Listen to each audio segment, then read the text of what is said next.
வணக்கம் நண்பர்களே. தற்போது நம்ம கடந்த நாட்களில் வீடியோவில் பார்த்தீங்கன்னா குரூப் 2A பொது தமிழை பற்றி கொஞ்சம் ஆராய்ஞ்சிட்டு வரோம். இந்த பொது தமிழில் இலக்கணம் அப்படிங்கிற தலைப்பில் நம்ம கொஞ்சம் போன வாட்டி நம்ம என்னம்னா இலக்கணம்னா என்ன, அது எத்தனை வகைப்படும், எழுத்திலக்கணத்தில் என்னெல்லாம் இருக்குது அப்படிங்கிறத மட்டும் பார்த்தோம். போன லாஸ்ட் இதில் சார்பெழுத்துக்களோட மட்டும் விட்டுருந்தேன். இன்னொரு அந்த சார்ட்டை மட்டும் ஒரு வாட்டி ரிமெம்பர் பண்ணிவிட்டு இன்றைக்கி சார்பெழுத்துலேருந்து ஆரம்பிப்போனேன். உயிரெழுத்து இலக்கணம் மொத்தம் 5 வகைப்படும். எழுத்திலக்கணம், சொல்லிலக்கணம், பொருளிலக்கணம், யாப்பிலக்கணம், அணி இலக்கணம். எழுத்திலக்கணம் அப்படிங்கிறது எழுத்துக்களினுடைய பிறப்பை பற்றியும் அதனுடைய தன்மையை பற்றியும் எழுத்துக்கள் மொத்தம் எத்தனை உள்ளது அப்படிங்கிறத பற்றி முழுக்க படிக்கக்கூடிய பிரிவு தான் எழுத்திலக்கணம். இந்த எழுத்திலக்கணத்தை 2ஆ பிரிக்கிறோம். முதல் எழுத்து, சார்பெழுத்து அப்படின்னு 2ஆ பிரிக்கிறோம். மொழிக்கு முதலாய் வருவதினால் அவற்றை முதலெழுத்து என கூறுகிறோம். சரிங்களா? உயிரெழுத்துக்கள் 12, மெய்யெழுத்துக்கள் 18 ஆகிய 30 எழுத்துக்களும் முதல் எழுத்துக்கள் எனப்படும். சார்பெழுத்துக்கள் 10 வகைப்படும். இந்த உயிரெழுத்துக்கள் 12 அப்படிங்கிறத குறில் எழுத்துக்கள் 5, நெடில் எழுத்துக்கள் 7. அதே மாதிரி அந்த மெய்யெழுத்துக்கள் 18 3ஆ பிரிக்கணும். வல்லினம், மெல்லினம், இடையினம். வல்லினம் என்பது கசட, தபர, நெங்கென, நமன, எரள, வளல. வல்லினம், மெல்லினம், இடையினம். சரிங்களா? 6 6 6 3 6ஐயும் கூட்டும்போது 18 வந்துடும். இது முடிஞ்சிருச்சு. இந்த பக்கம் சார்பெழுத்து. சார்பெழுத்து ஏற்கனவே அதன் வகையை சொல்லியாச்சு. உயிர்மை, ஆயுதம், உயிரல்லபடை, ஒற்றல்லபடை, குற்றிய லுகரம், குற்றிய லிகரம், ஐகார குறுக்கம், ஔகார குறுக்கம், மகர குறுக்கம், ஆயுத குறுக்கம். 10 வகை. சரிங்களா? இதை தான் நான் இங்கே எழுதி போட்டிருக்கேன், கொஞ்சம் பாருங்க. உயிர்மை, ஆயுதம், உயிரல்லபடை, ஒற்றல்லபடை, குற்றிய லுகரம், குற்றிய லிகரம். இதில் முற்றிய லுகரம் வராதுங்க. முற்றிய லுகரம்னா என்ன அப்படிங்கிறத பற்றி நம்ம பின்னாடி பார்ப்போம். இதுக்கு அடுத்தால பார்த்தீங்கன்னா ஐகார குறுக்கம், ஔகார குறுக்கம், மகர குறுக்கம், ஆயுத குறுக்கம். சரிங்களா? இப்போ இதில் உயிர்மை அப்படிங்கிறது என்னன்னா, ஒரு நிமிஷம்.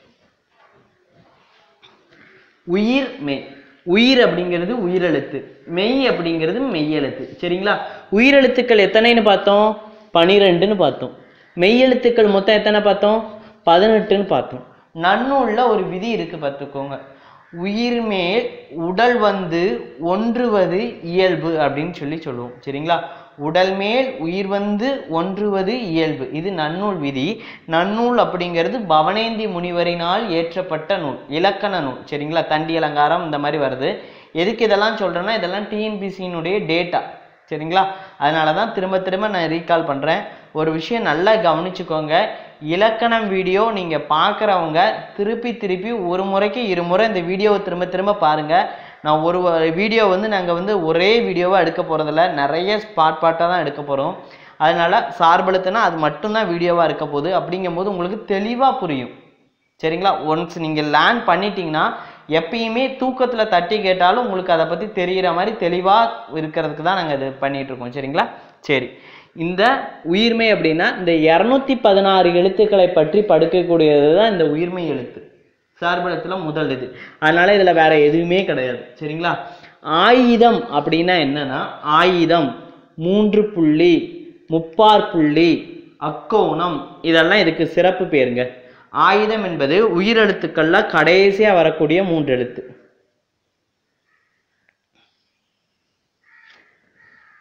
புரியுதுங்களா? இதான் ஆயுத எழுத்துன்னு சொல்லுவோம். சரியா? ஆயுதம். அடுத்தால இது ரெண்டும் அவ்வளவா இதில் மேற்கொண்டு விளக்கமாக பார்க்கக்கூடிய எந்த விஷயமும் இல்லைங்க. அதனால டைரெக்டாக அடுத்த டாபிக்கு போவோம். சரிங்களா? உயிரல்லபடை. உயிரல்லபடைக்கு அதுக்கு முன்னாடி நீங்கள் தெரிஞ்சுக்க வேண்டியது என்னன்னா, அளபடை. என்ன? உயிர் அல்லபடை. இதில் உயிர் தனியாக எடுத்துக்கோங்க, அளபடைங்கிறது தனியாக. இந்த அளபடை அப்படின்னா என்ன அர்த்தம்னா, அளவு ப்ளஸ் எடைன்னு பொருள். சரிங்களா? அளவு ப்ளஸ் எடை. அளவு என்றால் என்னன்னா அளந்தல் என்று பொருள். எடை அப்படிங்கிறது மாத்திரை என்று சொல்லுவாங்க. அதாவது நம்ம இதுக்கு முன்னாடி சாப்டர்ல குறில் எழுத்து, நெடில் எழுத்து அப்படின்னு தனித்தனியாக பார்த்தோம் பார்த்தீங்களா? மெய் எழுத்து அப்படின்னு. குறில் எழுத்துக்கு 1 மாத்திரை. நோட் வேணா பண்ணி வச்சுக்கோங்க. குறில் எழுத்துக்கு 1 மாத்திரை, நெடில் எழுத்துக்கு 2 மாத்திரை, மெய் எழுத்துக்களுக்கு அரை மாத்திரை. மெய்யெழுத்து அப்படின்னா ஒற்றெழுத்து என்று ஒரு பொருள்ங்க. இது மெய்யெழுத்து கிடையாது. கா அப்படிங்கிறது உயிர்மெய் எழுத்து, இக்கு அப்படிங்கிறது தான் மெய்யெழுத்து. இந்த மெய்யெழுத்து என்னன்னு சொல்றாங்கன்னா ஒற்றெழுத்துன்னு கூட சொல்லலாம். புரியுதா நான் சொல்றது உங்களுக்கு? சரி, இந்த மெய் எழுத்துக்கு என்னன்னா அரை மாத்திரை. அதே மாதிரி அளபடைன்னு எடுத்துக்கிட்டோம்னா அதுக்கு 3 மாத்திரைங்க. அதாவது செய்யுளில் ஓசை குறையும் போது குறைந்த அந்த ஓசையை நிறைவு செய்வதற்காக உயிரெழுத்துக்கள் 7 அளவெடுக்கின்றன. உயிரெழுத்துக்கள் 7. பொதுவாக உயிரெழுத்துக்கள் நெடில் எழுத்துக்கள்ல 7ங்கிறது தெரியும். அதுக்குண்டான மாத்திரை 2. அந்த 2 மாத்திரை அளவுல இருந்து அதிகமா நீட்டிச்சு ஒழிச்சு 3 மாத்திரையா அது அளவெடுத்து அந்த ஓசையை நிறைவு செய்யறது தான் அளபடைன்னு பார்க்கிறோம். அளபடைன்னா என்னன்னு புரிஞ்சுச்சா? அளவு பிளஸ் எடை, அதான் அளபடை. சரிங்களா? அளவு என்றால் அளத்தல் என்று பொருள், எடை என்றால் மாத்திரை என்று பொருள். சரிங்களா? அதான் அளபடைன்னு சொல்றோம். இந்த அளபடை 2 வகையா பிரிக்கிறோம். ஒன்று உயிரல்லபடை, இன்னொன்று ஒற்றல்லபடை. உயிரல்லபடை 1, ஒற்றல்லபடை 1. இந்த உயிரல்லபடையில 3 கேட்டகரிங்க. செய்யுளிசை அளபடை, இன்னிசை அளபடை, சொல்லிசை அளபடை. இது ரொம்ப முக்கியமான டாபிக். இப்போ நீங்கள் பார்க்கக்கூடியது இதுக்கு முன்னாடி பார்த்ததெல்லாம் சும்மா டெஃபினிஷன்ஸு. இலக்கணம் நமக்கு கொஸ்டின் ஏரியானா இதுதான்.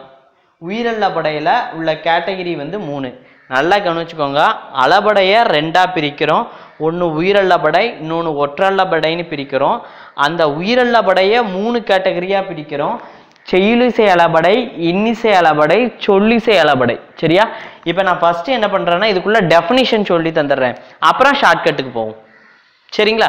சரி, செய்யுளிசை அளபடை அப்படின்னா என்னன்னா, செய்யுளில் ஓசை குறையும் போது குறைந்த அந்த ஓசையை நிறைவு செய்வதற்காக உயிரெழுத்துக்களில் நெடில் எழுத்துக்கள் 7 தனக்குரிய 2 மாத்திரை அளவில் இருந்து 3 மாத்திரையாக அளவெடுத்து செயல்படுவதற்கு செய்யுள் இசை அளபடை என்று பொருள்.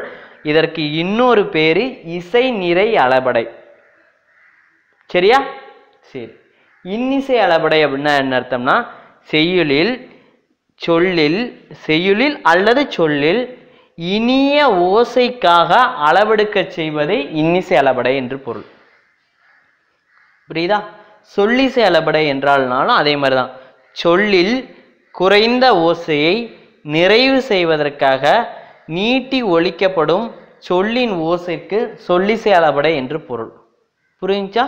சொல்லிசை அளபடைனா என்ன, இன்னிசை அளபடைனா என்ன, செய்யுளிசை அளபடைனா என்னன்ட்டு. இதுக்கு 3 ஷார்ட்கட் என்னன்னா, சரி ஃபர்ஸ்ட் நம்ம இதை பார்த்துருவோம். பார்த்துட்டு இதை ஷார்ட்கட்டை அடுத்த வீடியோவில் நம்ம தெளிவாக பார்ப்போம், அடுத்த வீடியோ. சரிங்களா? அதுக்கப்புறமேட்டு ஒற்றளபடை. ஒற்றளபடைனா என்ன அர்த்தம்னா, ஒற்றுனா நான் ஏற்கனவே உங்களுக்கு சொல்லியிருந்தேன். என்ன எழுத்து? கரெக்ட், அதே தான். புள்ளி வச்ச எழுத்துக்கள் எல்லாமே ஒற்றெழுத்துக்கள். புரியுதுங்களா? இந்த ஒற்றளபடையில இந்த புள்ளி வச்ச எழுத்துல 11 எழுத்து மட்டும்தாங்க வரும்.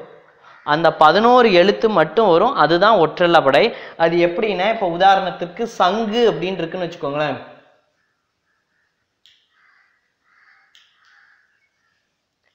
ரெண்டு இங்கு வந்திருக்கு பாருங்க இந்த இடத்துல. இப்படி வந்தாதான் அது ஒற்றளபடை. ஒரு ஒற்றெழுத்து உடன் அதே ஒற்றெழுத்து இணையாக வந்து அந்த சொல்ல நிறைவு செய்யும், அதுதான் ஒற்றளபடை. அதுக்கு ஒரு 11 லெட்ரு மட்டும் உண்டு. சரியா? இந்த 11 லெட்ரு இந்த உயிரளபடையில் உள்ள அந்த 3 வகையும் நம்ம அடுத்த வீடியோவில் பார்ப்போம். அடுத்தால குற்றிய லுகரம். குற்றிய லுகரம் அப்படிங்கிறது என்னன்னா, மொத்தம் 6 கேட்டகரி உண்டுங்க. சரியா? குற்றிய லுகரம், குற்றிய லிகரம். குற்றிய லுகரம் அப்படிங்கிறத குரிமை பிளஸ் இயல் பிளஸ் உகரம். அதே மாதிரி இதை எப்படி பிரிப்போம்னா, குரிமை பிளஸ் இயல் பிளஸ் உகரம். அதாவது இந்த லூவும் லீ இருக்கு பார்த்தீங்களா, இதுதான் நமக்கு டிஃபரன்ஸ். இல்லு கூட்டல் ஊ, இல்லு கூட்டல் ஈ. இல்லு கூட்டல் ஈனா என்னாரும் லீன்னு மாறிடும். அதே மாதிரி இல்லு கூட்டல் ஊங்கிறது என்னது, லூவுன்னு மாறிடும். அதுதான் இதுக்கு ரெண்டுக்கும் உள்ள டிஃப்ரென்ஸ். இது குற்றிய லுகரம், இது குற்றிய லிகரம். இந்த குற்றிய லுகரம் குற்றிய லிகரத்துக்கு மொத்தம் 6 கேட்டகரி உண்டு. நெடில் குற்றிய லுகரம், உயிர் குற்றிய லுகரம், வன் குற்றிய லுகரம், மென் குற்றிய லுகரம், கிடை குற்றிய லுகரம், ஆயுத குற்றிய லுகரம். அந்த 6 கேட்டகரியும் என்ன, அதை எப்படி ஷார்ட் ஃபார்மில் படிக்கலாம் அப்படிங்கிறது நம்ம அந்த அடுத்த வீடியோவில் பார்ப்போம். சரிங்களா? அடுத்த கேட்டகரி நான் என்ன அடுத்த வீடியோன்னு சொல்ல நினைக்காதீங்க. ஃபஸ்ட்டு என்ன அப்படிங்கிறத டெஃபினிஷனை அண்டர்ஸ்டாண்ட் பண்ணிக்கோங்க. அப்புறமேட்டு அதுக்கு ஒவ்வொரு கேட்டகரி வைஸாக அந்த வீடியோவில் நம்ம அந்த ஹெட்டிங் போட்டு ப்ராப்பராக அதை, அதாவது ஷார்ட்கட்டை மட்டுமே நம்ம எல்லாத்துக்கும் ஃபாலோ பண்ண முடியாது. தெளிவாக நம்ம படிச்சிருக்கணும், ஷார்ட்கட்டை நம்ம கொஞ்ச அளவு தெரிஞ்சு வச்சிருக்கணும். சரிங்களா? அடுத்தது ஐகார குறுக்கம், ஔகார குறுக்கம், மகர குறுக்கம், ஆயுத குறுக்கம். ரொம்ப சின்ன டாபிங்க. ஐகார குறுக்கம் அப்படின்னா என்ன அர்த்தம்னா, ஐகாரத்துக்கு பொதுவாகவே 1.5 மாத்திரை. சரிங்களா? அது மொழிக்கு முதல்ல வந்தா 1.5 மாத்திரை, மொழிக்கு இடையில வந்தா 1 மாத்திரை, மொழிக்கு கடைசியில வந்தாலும் 1 மாத்திரை. சரியா? இப்போ 5 அப்படிங்கிற ஐங்கிற எழுத்து முன்னாடி வந்திருக்கும். அப்போ அந்த வார்த்தையில ஐகார குறுக்கத்துக்கு 1.5 மாத்திரை. அதே தலைவன் லைங்கிறது நடுசுல வந்திருக்கு, அப்போ அது கடைசி நடுசுல வந்திருக்கிறதுனால 1 மாத்திரை. அதே மாதிரி கடைசியா ஐங்கிற முடிகிற மாதிரி வேர்டு வரும்ல, அந்த இதுக்கு என்ன பண்ணணும்னா 1 மாத்திரை வரும். இது ஐகார குறுக்கம். ஔகார குறுக்கம் அப்படிங்கிறது என்னன்னா, மொழிக்கு முதல்ல மட்டும்தாங்க வரும், இடையிலையும் கடையிலையும் வராது. சரியா? மகர குறுக்கம் அப்படின்னா என்ன அர்த்தம்னா, இம் அப்படிங்கிற அரை மாத்திரை 1/4 மாத்திரையா ஒலிக்கும், அதுதான் மகர குறுக்கம். போலும் மருளும் அப்படின்னு சொல்லுவோம், அதுதான் ஔகார குறுக்கம். ஆயுத குறுக்கம் ஆல்ரெடி நம்ம பார்த்தது தான். சரிங்களா? இப்போதைக்கு நம்ம தெளிவாக சார்பெழுத்துக்கள் உள்ள அந்த 10 கேட்டகரியும் பார்த்தாச்சு, டெஃபினிஷன் பார்த்தாச்சு, உள்ள விளக்கங்கள், அதுக்குண்டான ஷார்ட்கட் முறையெல்லாம் அடுத்த வீடியோவில் நம்ம பார்ப்போம். தொடர்ந்து ஆதரவு தெரிவிச்சுக்கிட்டே இருங்க. வரக்கூடிய நாட்களில் நாட்கள் ரொம்ப கம்மியாக தான் இருக்குது, நாங்களும் வீடியோவை கொஞ்சம் குயிக்காக அப்லோட் பண்ணிக்கிட்டே இருக்கிறோம். சரிங்களா? இலக்கணம்லாம் எவ்வளோ தெளிவாக முடியுமோ அவ்வளோ தூரம் நாங்கள் இது பண்ணுறோம். ஒரு விஷயம் தெரிஞ்சுக்கோங்க, உங்களை படிக்க வைக்கிறத விட நாங்கள் உங்களுக்கு சொல்லி கொடுக்கறது நிறைய முறை இருக்கணும் அப்படிங்கிறது. புரியுங்களா? 2 கேட்டகரியில் படிக்கிறது. ஒன்று ஒருத்தங்களை திரும்ப திரும்ப படின்னு சொல்கிறது, இன்னொன்று நம்ம அவங்கக்கிட்ட திரும்ப ஒரு வேர்டை சொல்கிறது. 2ல் எது நடந்தாலும் சக்ஸஸ் தாங்க, உங்களுக்கு வெற்றி. உங்களுடைய வெற்றியில் தான் எங்களது உயர்வு இருக்கிறது. மண் உயர மரம் உயரும், அதே போல் உங்களது வெற்றியில் நாங்களும் உயர்வோம் என்ற நம்பிக்கையோடு செல்கிறேன். அடுத்த வீடியோவில் சந்திப்போம். நன்றி, வணக்கம்.